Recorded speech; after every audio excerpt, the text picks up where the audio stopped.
அனைவருக்கும் வணக்கம். அகம் இடிச்ச மசாலா மற்றும் மரச்செக்கு எண்ணெயிலேருந்து சந்தியா சிவகுமார் பேசுகிறேங்க. இன்றைக்கி நம்ம ஃபேவரைட் எல்லாருக்குமே பிடிச்ச சிக்கன் பிரியாணி, அதுவும் சீரக சம்பா அரிசியில் வந்து எப்படி செய்யறதுன்னு பார்க்க போகிறோம். ஃபஸ்ட்டு வந்து குக்கர் வச்சாச்சு. அது குக்கர்லேயே இன்றைக்கி செஞ்சு காமிக்க போகிறேன் நான். ஒரு 4 டேபிள் ஸ்பூன் அகம் மரச்செக்கு கடலை எண்ணெய் வந்து போட்டாச்சு. வாசத்துக்காக நம்ம நார்மலாக யூஸ் பண்ணுற பிரியாணி தாளிப்பு போட்டுட்டோம். இப்போ 4 பெரிய வெங்காயம் கட் பண்ணி வச்சுருக்குறோம். இது எல்லாமே ஆட் பண்ணியாச்சு. நம்ம வந்து பிரியாணி மசாலா வந்து இடித்த பிரியாணி மசாலா தான் யூஸ் பண்ண போகிறோம். அதனால் இதில் வேறு எந்த ஸ்பைசஸுமே நான் ஆட் பண்ணல. நார்மலாக நம்ம யூஸ் பண்ணுற தக்காளி, 2 பச்சை மிளகா, எல்லாம் இஞ்சி பூண்டு பேஸ்ட்டு எல்லாமே போட்டு ஒவ்வொன்றா வதங்கினதுக்கப்புறம் நல்லா இப்போ பார்த்தீங்கன்னா இஞ்சி பூண்டு பேஸ்ட் பச்சை வாசனை போகிற அளவுக்கு வதங்கிருச்சு. நம்ம இது ரெடி ஆயிடுச்சு. ஸோ இந்த ஸ்டேஜில் வந்து நம்ம மசாலா ஆட் பண்ண போகிறோம். என்ன மசாலானா அகம் இடித்த பிரியாணி மசாலா. இது முக்கியமாக எதுக்கு சொல்கிறேன் அப்படின்னா, நாங்கள் பிரியாணி மசாலாவில் எல்லா ஸ்பைசஸுமே வந்து ஃபஸ்ட்டு குவாலிட்டியில் யூஸ் பண்ணுறோம். ஜாதிபத்திரி, கருப்பு ஏலக்காய்லாம் ரொம்ப ஹெல்த் பெனிஃபிட்ஸ் இருக்குது. பட்டை பார்த்தீங்கன்னா தெரியும், எல்லாமே ஃபஸ்ட்டு குவாலிட்டி. இது எல்லா ஸ்பைசஸும் போட்டு இந்த மாதிரி இடித்து பண்ணுறதுனால உங்களுக்கு பிரியாணி மசாலா வந்து நல்லா டேஸ்ட்டாக இருக்கும். நீங்கள் வேறு எந்த ஸ்பைசஸோ வேறு எக்ஸ்ட்ராவோ எதுவுமே ஆட் பண்ண வேண்டியதில்லை. இந்த பிரியாணி மசாலா மட்டும் போட்டாலே உங்களுக்கு பிரியாணி ஃபர்ஸ்ட் குவாலிட்டியில் ரெடி ஆகிடும். பிரியாணி மசாலா ஒரு 15 கிராமு, சில்லி பவுடர், அதாவது பிரியாணி மசாலா நாங்கள் மிளகா ஆட் பண்ணாதனால நம்ம சில்லி பவுடர் ஆட் பண்ணிக்கிறோம். பச்சை மிளகா வேண்டான்றவங்க சில்லி பவுடர் கொஞ்சம் எக்ஸ்ட்ரா ஆட் பண்ணிக்கோங்க. இல்லை பச்சை மிளகா காரமே உங்களுக்கு போதும் அப்படின்னு சொன்னால் சில்லி பவுடர் கொஞ்சம் கம்மி பண்ணிக்கோங்க. இது தயிர் கொஞ்சம் வந்து அந்த காரத்தன்மை போகிறதுக்காக வந்து இங்கே ஆட் பண்ணிக்கிட்டோம். இப்போ நல்லா பேஸ்ட் மாதிரி ரெடி ஆகிடுச்சு.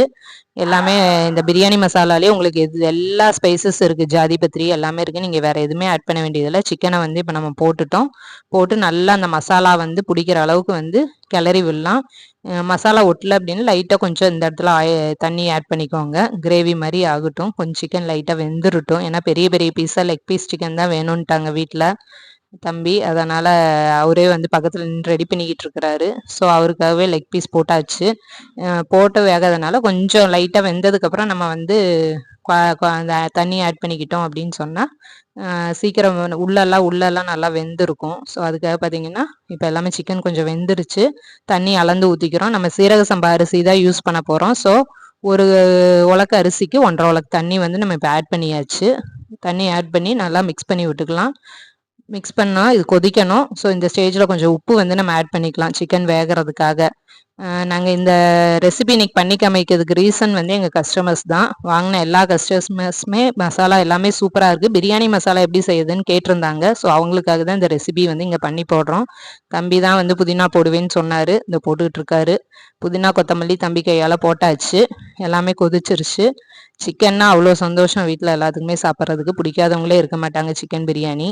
ஸோ ரெடி ஆகிடுச்சு.